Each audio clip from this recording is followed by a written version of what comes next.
Hi all. So in last video we discussed what is Zionism and how it started. In present video we will discuss Balfour Declaration, Sykes-Picot Agreement, British Mandate System and Peel Commission.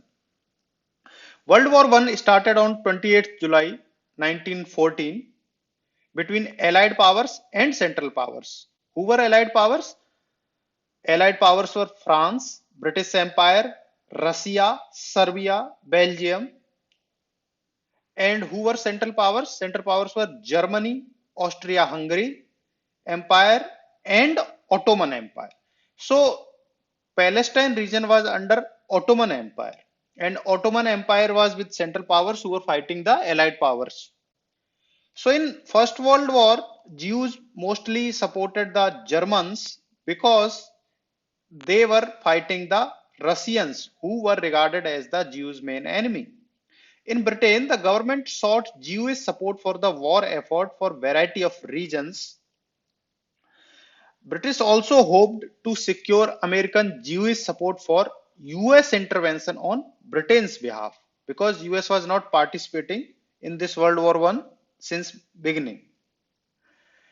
There was already sympathy for the aims of Zionism in the British government, including the Prime Minister Lloyd George, and over 14,000 Jews were expelled by the Ottoman military commander from the Jaffa area in 1914-15 due to suspicions that they were subjects of Russia, an enemy, or Zionists wishing to detach Palestine region from Ottoman Empire. So, when the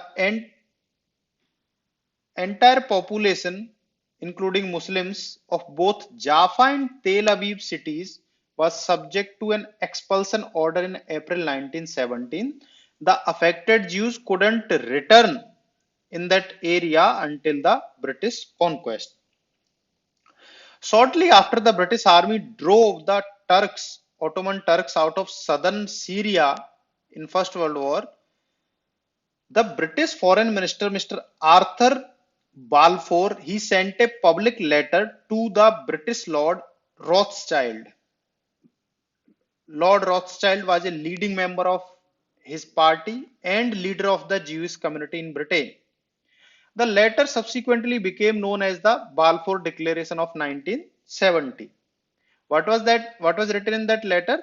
It was stated that the British government view with favor the establishment in Palestine of a national home for the Jewish people and will use their best endeavors to facilitate the achievement of this object.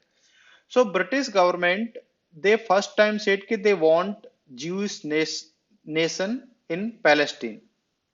They support that idea. This declaration provided the British government with a pretext for claiming and governing the country.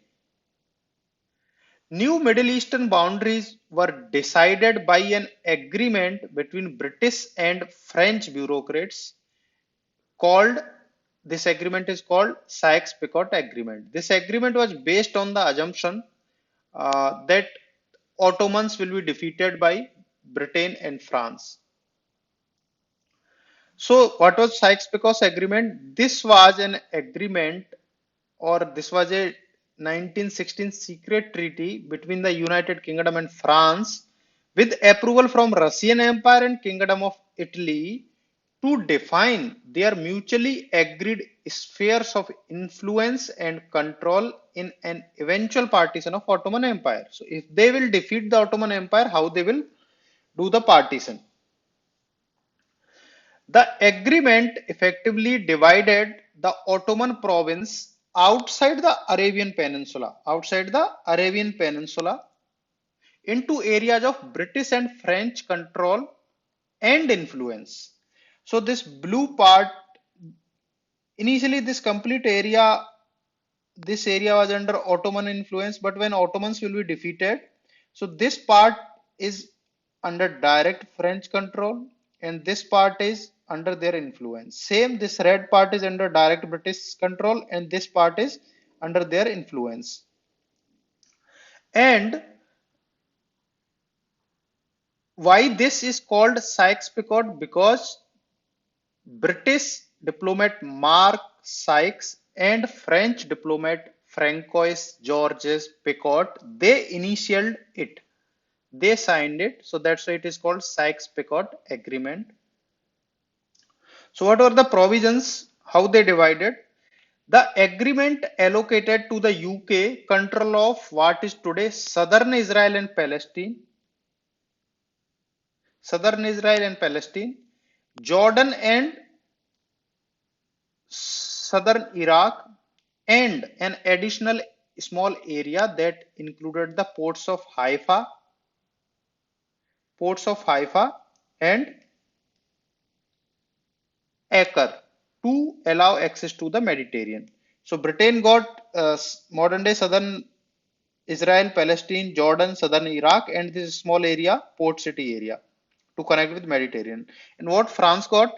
France got eastern Turkey, this area, northern Iraq, this area, Syria, and Lebanon. So France got these regions, and this area, southern Turkey, modern day Turkey, came under Italian influence, and this area under Russian Empire. So this is the arrangement under Sykes-Picot agreement, which was signed in 1916. It was a secret agreement. By that time, this area was not uh, taken from Ottoman Empire, but it was assumed that we will win this area. After pushing out the Ottomans, Palestine came under martial law. The British, French, and Arab occupied enemy territory administration governed the area shortly before the armistice with the Ottomans until the promulgation of the mandate in 1920. So, when Ottomans were defeated, this area was occupied and controlled by three powers: one British, second French, and Arab occupied enemy territory administration for Arab areas.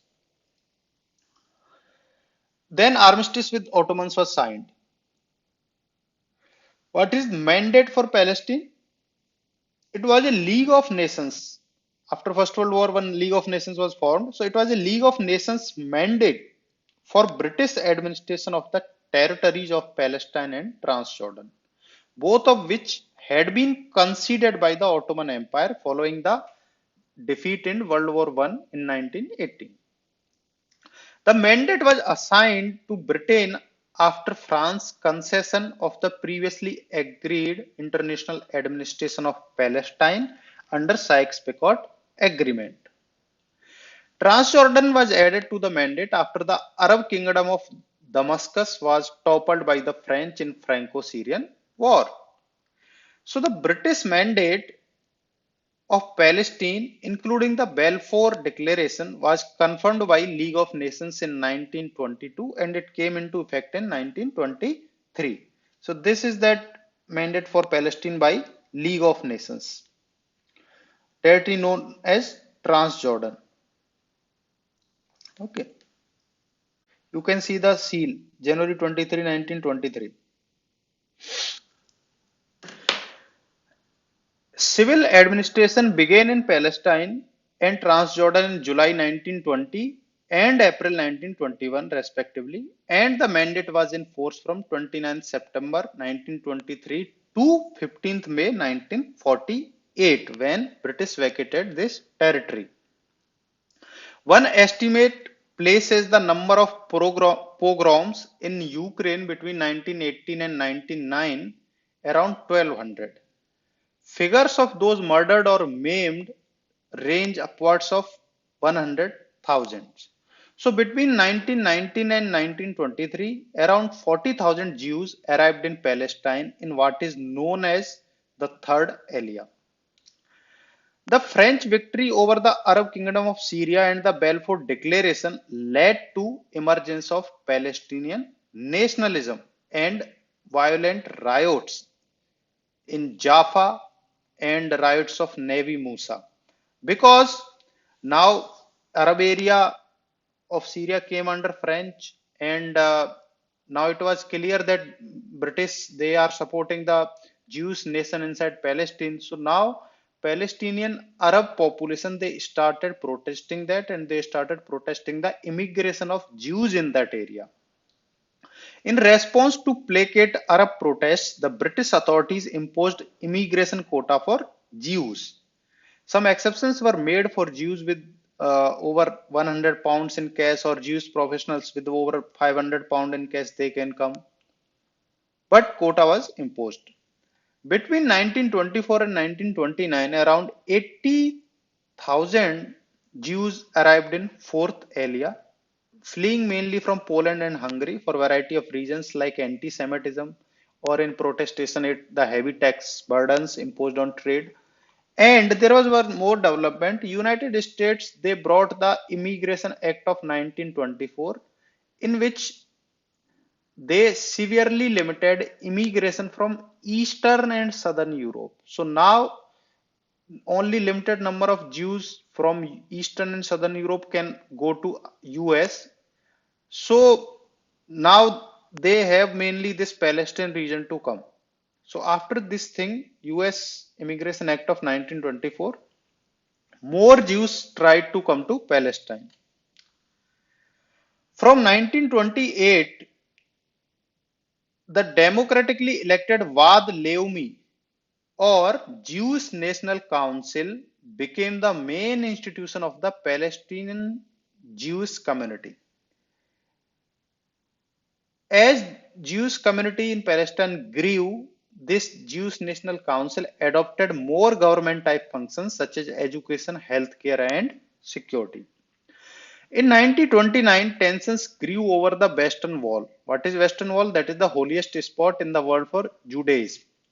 There was a narrow alleyway where the British banned Jews from using chairs or curtains. Many of the worshippers were elderly and needed seats. They also wanted to put a separator for women, but British didn't allow it. And the Mufti of the mosque claimed that it was Muslim property and deliberately Jews are seeking control of the Temple Mount place. This and general animosity led to the August 1929 Palestinian riots. In this, the main victims were the ancient Jewish community at Hebron who were massacred. The riots also led to right-wing Zionists establishing their own militia in 1931 called National Military Organization or in Hebrew, Etzel. During the whole interwar period between World War I and World War II, the British, appealing to the terms of the mandate, rejected the principle of majority rule or any other measure that would give the Arab population control over Palestinian territory because Arab population was in majority in that area. In 1933, the Jewish Agency and the Nazis in Germany negotiated the Havra Agreement or also called Transfer Agreement, under which 50,000 Germans Jews would be transferred to Palestine. The agreement enabled Jews fleeing persecution under the new Nazi regime to transfer some portion of their assets to British mandatory Palestine. Immigrants sold their assets in Germany to pay for essential goods manufactured in Germany to be shipped to mandatory Palestine. So, because the Jews were not allowed to take their possessions in Germany, they all of their possessions were confiscated, and then this agreement happened in which, like, equivalent to that confiscated possessions, equivalent of that, German made items could be sent to Palestinian region for compensating those immigrants whose possessions have been confiscated. So in Palestine, Jewish immigration helped the economy to flourish because of these Havra goods. Now industrialization began to change the predominantly agricultural Palestinian Jewish economy. Between 1929 and 1938, another 250,000 Jews arrived in Palestine Fifth Area, after which the British increasingly prevented immigration, mostly due to the Arab riots or Arab revolts. On the other hand, in Europe, fascist regimes were emerging across Europe and persecution of Jews was increasing in many countries. Like Jews reverted to being non-citizens, deprived of civil and economic rights, subject to arbitrary persecution. Significantly anti-Semitic governments came to power in Poland, Hungary, Romania, and the Nazi-created states of Croatia and Slovakia. Germany, they brought the Nuremberg laws in 1935 that discriminated the Jewish population. Then Germany annexed Austria in 38 and Czech territories, and they persecuted Jews in Austrian Czech territories also. Jewish immigration and Nazi propaganda contributed to the large-scale 1936 and 1939 Arab revolt in Palestine. I told you Arabs were now started protesting the Jews immigration after Balfour Declaration because they knew if the Jews continued to come and then British will support the Jews nation, they will become in majority. So Arabs were protesting Jews immigration, and Nazi propaganda also helped that revolt. This Arab revolt in Palestine was a largely nationalist uprising, Arab uprising directed at ending British rule. So British responded to the revolt with the Peel Commission in 1936-37. What was Peel Commission? It was a public inquiry that recommended partitions suggesting that an exclusive Jewish territory be created in the Galilee and Western Coast. This is Galilee area and this is Galilee and this is Western Coast. So Peel Commission said that this area will be exclusive Jewish territory and 225,000 Arabs population will be transferred from this area to this remaining area that will be the exclusively Arab area. This plan was rejected outright by the Palestinian Arab leadership and they renewed the revolt. Jewish leadership was also divided because they were not satisfied with this area, which caused the British to abandon the plan as unworkable. So point is that Arabs, they wanted this complete territory. They didn't want to give any territory to Jewish nation. And Jews, they also wanted more territory. They were not satisfied with this. So this Peel Commission couldn't work out. With millions of Jews trying to leave Europe and every country in the world closed to Jewish emigration, now Britishers decided to close Palestine also. So they brought the white paper of 1939 recommending that an independent Palestine governed jointly by Arabs and Jews will be established within 10 years. And second, 75,000 Jews immigrants will be allowed into Palestine in next 4 years between 1940 to 1944, after which migration would require Arab approval. But both the Arab and Jewish leadership rejected the white paper also. In March 1940, the British High Commissioner for Palestine issued an edict banning Jews from purchasing land in 95% of the Palestine. So now Jews, they resorted to illegal immigration, also called Aliyah Bait. With no outside help and no countries ready to admit them, very few Jews managed to escape Europe between 1939 and 1945. And those who tried, they were caught by British and were mostly imprisoned in Mauritius. So this was in for today's lecture. In next video, we will see World War II and the Holocaust, illegal Jewish immigration and insurgency, United Nations partition plan, civil war, war of independence, and armistice agreement. Take care. Bye.